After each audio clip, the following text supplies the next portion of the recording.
Good morning to you. Thanks for being with us today. It's time now to look around the news and find one or two stories that we think you might not have heard about yet. And Alex, let's start with you. And you've got a bit of a movie-related story today. Yes, in a bit of a, I don't know if it's feminist, but a good news for all women, I suppose. Record number of female film leads, we're told, by a US study, suggesting that female characters had their biggest ever representation in the box office films last year. So this is pretty good, I suppose, over the years. I think there's still some arguments about other areas of diversity in the film industry that we've heard lately in the Golden Globes and some of the awards that have been going on. However, women are seeing a much bigger representation. So a record 40% of 2019's highest grossing US movies had women in a lead role. That's up 9%, but it's still 40%. It's still a minority compared to the overall picture. But black and minority ethnic women are being left behind, as I say. The annual report also suggested that. But some of the films, Avengers, Endgame, Captain Marvel, Joker, Maleficent, all those top of the box office. It's good news, isn't it? And I know sort of one time, particularly sort of older actresses would say actually getting a lead role, a decent part, is very, very difficult. But when you think of more recent years, Dame Judy, Dame Maggie, the sort of grand dames of showbiz, they've been really there sort of leading the way on this, I think also it's actresses that have been massive in their youth, post 40, sort of maintaining that status has been something that was never really seen before, something that people like Jennifer Aniston have sort of defied, as well as Angelina Jolie, weirdly linked together as ex-wives of Brad Pitt, but yes, both doing incredibly well in Hollywood. So it shows this changing those kind of age barriers. And Sean, what have you got for us this morning? I have got something quite different. I've got a story from the CES Tech Show, which has been going on this week, where Segway have launched a prototype wheelchair. So this is a self-balancing electric wheelchair which is designed to do up to 24 miles per hour and be used in enclosed spaces like airports, theme parks, work campuses to help those who need a wheelchair get about more quickly. Unfortunately, it was being tested as part of a demonstration and the rider crashed into a wall.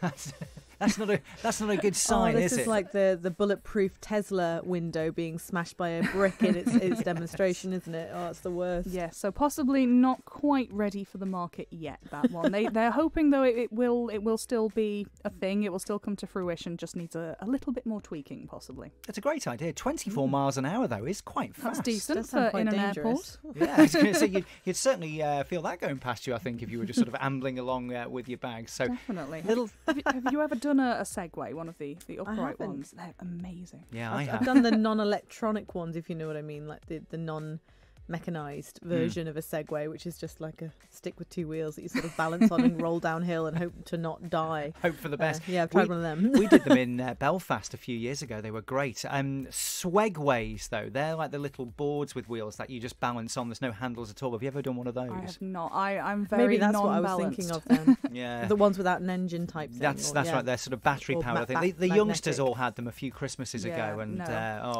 yes, you mean just no handle whatsoever, no handles, just the feet. Yes, just the feet.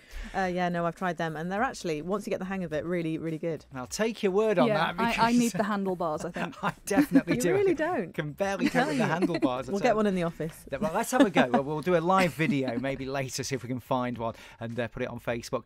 Finally, from me, this I think is just a really funny story. Manchester City Council in the news this morning because they have 8 new salt spreaders or gritters, and you might not think this is particularly exciting, the fact they've got some new gritters, but they, to make it a bit more interesting, asked for their Twitter followers to come up with pun-filled names for the new machines. So you can see where we're going here. They received over 2,000 responses, and this is what came out on top. So number 1 gritter is being called Snow Gallagher. Excellent. And then we have... Correct for Manchester as well. Absolutely, this is it. So you can see why that was sort of voted number 1. Snow Gallagher. Then we have Gritter Thunberg. Yep. Basil Salty. Excellent. Grit Astley. Yes. Spready Flintoff. Followed swiftly by Spready Mercury. Oh, brilliant. Okay. But I think this is the best one here. Snowby Gone Kenobi. Oh no. No, I don't know. It's not my favourite, I must say. Okay, I think you liked Spready, didn't you? I quite like Greta Thunberg. Yeah, that's quite good. There was a Scottish council a couple of years ago did the same. They had a public vote and they ended up with Nicole Saltzlinger, I think it was. Oh, I like that. This is good. I mean, it's a bit of fun, isn't it, to make something a bit more interesting. So the names will be emblazoned across the new Gritters, which I believe are coming in the next few weeks. So if you're around the Manchester area, look out for Snow, Gritter, or maybe even Spready.